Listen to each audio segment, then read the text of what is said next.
हर हर महादेव सभी को। हरतालिका तीज का व्रत हर साल भाद्रपद माह के शुक्ल पक्ष की तृतीया तिथि को रखा जाता है। इस साल यह व्रत 6 सितंबर को मनाया जाएगा।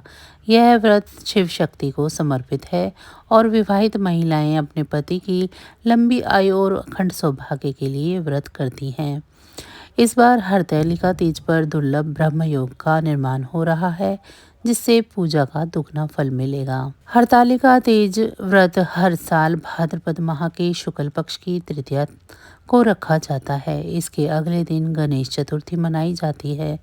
इस बार हरतालिका तीज व्रत 6 सितंबर को मनाया जाएगा। यह व्रत शिव शक्ति को समर्पित है। इस दिन विवाहित महिलाएं पति की लंबी आयु और अखंड सौभाग्य के लिए व्रत रखती हैं। इस व्रत को करने से विवाहित महिलाओं के सुख और सौभाग्य में वृद्धि होती है। हरतालिका तीज पर दुर्लभ ब्रह्म योग का निर्माण हो रहा है, साथ ही कई अन्य मंगलकारी योग बन रहे हैं। इन योग में शिव शक्ति की पूजा करने से साधक को दुगना फल प्राप्त होता है। बताया गया है कि भाद्रपद माह के शुक्ल पक्ष की तृतीया तिथि 5 सितंबर को दोपहर 10:06 पर शुरू होगी। वहीं इस तिथि का समापन 6 सितंबर को दोपहर 12:09 पर होगा। अतः यह व्रत 6 सितंबर को हरतालिका तीज का व्रत रखा जाएगा। वहीं 7 सितंबर को गणेश चतुर्थी मनाई जाएगी। इस मुहूर्त में उपासना करने से साधक को दोगुना फल प्राप्त होगा। इस दिन महिलाएं निर्जला व्रत रहकर सायंकाल श्रद्धा पूर्वक माँ पार्वती और भगवान शिव की पूजा अर्चना करती हैं। सुहाग की वस्तुएं देवी को अर्पित करती हैं। जो महिलाएं हरतालिका तीज के दौरान भगवान शिव जी, माता पार्वती और श्री गणेश का पूजन कर उन पर फूल, फल, मेवा, मिष्ठान समेत सुहाग की वस्तुएं माँ पार्वती को और महादेव को वस्त्र चढ़ाकर भगवान शिव व माता पार्वती की कथा सुनती हैं और रात्रि में जागरण करती हैं, उन्हें मनवांछित फल प्राप्त होता है।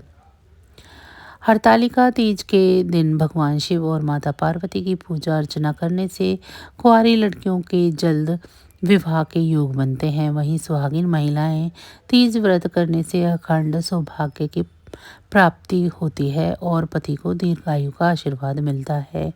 इसके अलावा 16 श्रृंगार कर उपासना करने से मां पार्वती प्रसन्न होती हैं, जिससे उनकी कृपा साधक पर सदैव बनी रहती है और वैवाहिक जीवन में खुशियों का आगमन होता है।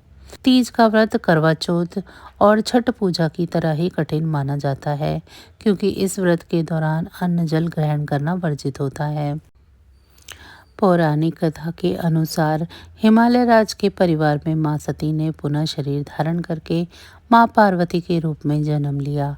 हिमालय राज ने मां पार्वती की शादी जगत के पालनहार भगवान विष्णु से कराने का निर्णय लिया था, परंतु मां पार्वती पूर्व जन्म के प्रभाव की वजह से मन ही मन में महादेव को अपने पति के रूप में स्वीकार कर चुकी थी। लेकिन माता सती की मृत्यु के बाद भगवान शिव तपस्या में लीन थे, जिसकी वजह से वे तपस्वी बन गए थे।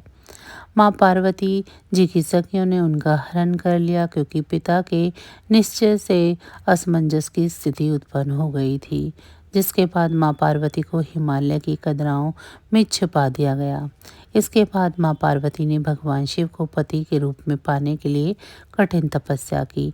उनकी तपस्या को देख महादेव प्रसन्न हुए और माँ पार्वती को अपनी पत्नी के रूप में स्वीकार किया। इसकी वजह से ही कुंवारी कन्याएं मनचाहे वर की प्राप्ति और सुहागिन महिलाएं अखंड सौभाग्य पाने के लिए हरतालिका तीज का व्रत करती हैं और महादेव के संग माँ पार्वती को भी प्रसन्न करती हैं और विशेष पूजा अर्चना करती हैं। हिंदू धर्म में हरतालिका तीज व्रत को बहुत ही महत्वपूर्ण बताया गया है। इस विशेष दिन पर गौरी शंकर की पूजा करने का विशेष महत्व होता है। यदि ऐसे में आप भी हरतालिका तीज का व्रत करते हैं तो इससे जुड़े कुछ संबंधित खान पान के बारे में और नियम के बारे में जान लें। इससे आपको व्रत का पूर्ण फल प्राप्त होता है और अच्छे परिणाम मिलते हैं। हर साल भाद्रपद माह में आने वाली शुक्ल तृतीया पर महिलाओं द्वारा हरतालिका तीज का व्रत रखा जाता है। यह व्रत हिंदू धर्म में विशेष फलदायी माना गया है।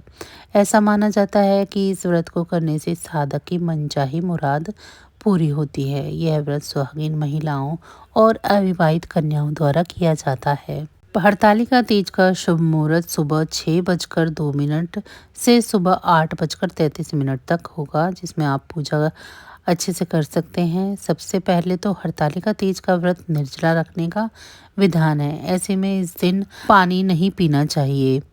अन्य किसी व्रत की तरह ही हरतालिका तीज पर साधारण नमक का सेवन नहीं करना चाहिए। इसी के साथ ही ज़्यादा मसालेदार खाना खाने से भी बचना चाहिए। इसी के साथ भूलवश भी प्याज लहसुन का सेवन ना करें। इसके साथ आप फलों आदि का सेवन कर सकते हैं। हरतालिका तीज के दिन व्रत करने वाली महिला को लाल और हरी मिर्च का इस्तेमाल भी अपने भोजन में नहीं करना चाहिए। साथ ही इस बात का भी ध्यान रखें कि हरतालिका तीज में व्रत करने वाली महिला को नारियल का सेवन भी नहीं करना चाहिए, क्योंकि हिंदू मान्यताओं के अनुसार नारियल को संतान के प्रतीक के रूप में देखा जाता है। पूजा की शुरुआत करने से पहले सुहागिन महिलाएं 16 श्रृंगार करती हैं। ऐसी मान्यता है कि हरतालिका तीज की पूजा 16 श्रृंगार के बिना अधूरी मानी जाती है। चलिए जानते हैं हरतालिका तीज पर सुहागिन महिलाओं के 16 श्रृंगार के धार्मिक महत्व के बारे में। सनातन धर्म में सुहागिन महिलाएं शादी के बाद 16 श्रृंगार करती हैं।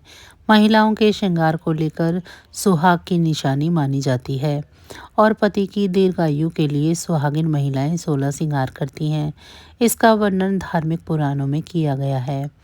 पौराणिक कथा के अनुसार मां पार्वती 16 श्रृंगार किया करती थी। इसी वजह से उनका दाम्पत्य जीवन सदैव खुशियों से भरा था। पूजा के दौरान माता पार्वती को 16 श्रृंगार करें और सबसे पहले सिंदूर चढ़ाएं। इसके बाद माता को काजल लगाना चाहिए। अब माता को चूड़ियाँ चढ़ाएं और इसी के साथ माता पार्वती को लाल चुनरी उड़ाएं। अब माता पार्वती को महावर लगाएं और अन्य श्रृंगार की सामग्रियां जैसे चूड़ी, बिछिया, मेहंदी आदि अर्पित करें। हरतालिका तीज के दिन सुबह सूर्य उदय से पहले उठें और स्नान करके साफ वस्त्र धारण करें। सूर्य देव को जल अर्पित करें। इस दौरान सूर्य देव के मंत्रों का जाप करें। घर और मंदिर की साफ सफाई करें। इसके बाद चौकी पर भगवान शिव और माता पार्वती की मूर्ति को विराजमान करें। विधि पूर्वक महादेव का अभिषेक करें। बेलपत्र और धतूरा चढ़ाएं। मां पार्वती को 16 श्रृंगार की चीज़ें अर्पित करें। इसके बाद देसी घी का दीपक जलाकर आरती करें और हरतालिका तीज व्रत कथा का पाठ करें। साथ ही मंत्रों का जाप करें। अंत में प्रभु को खीर और फल समेत आदि चीज़ों का भोग लगाएं। ओम पार्वते नमः। ओम उमाय नमः। या देवी सर्वभूतेषु मां गौरी रूपेण संस्थिता। नमस्तस्यै नमस्तस्यै नमस्तस्यै नमो नमः। नमो नमः। तो बस आज की जानकारी इतनी ही थी। आशा करते हैं आप सभी को मेरी ये जानकारी अच्छी लगी होगी। अगर आपको मेरी ये जानकारी अच्छी लगी है तो वीडियो को लाइक करें। चैनल को अभी तक सब्सक्राइब नहीं किया है तो चैनल को सब्सक्राइब कर लें, ये बिल्कुल फ्री है। इसी के साथ भगवान भोलेनाथ की कृपा दृष्टि आप सभी पर सदैव बनी रहे। आप सभी का बहुत बहुत धन्यवाद।